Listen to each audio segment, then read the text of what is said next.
Why do 90% of developers love Python? Wow. Let's dive into its fascinating history.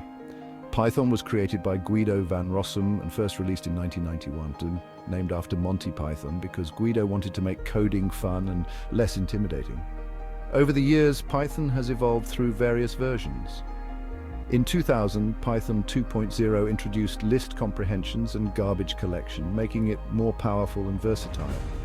Fast forward to 2008, Python 3.0 was released, bringing major improvements and changes. It wasn't backward compatible with Python 2, which was a bold move, but it paid off with cleaner syntax and better performance. Today, Python is one of the most popular programming languages, used in web development, data science, AI, and more. Its simplicity and readability have made it a favorite among beginners and pros alike.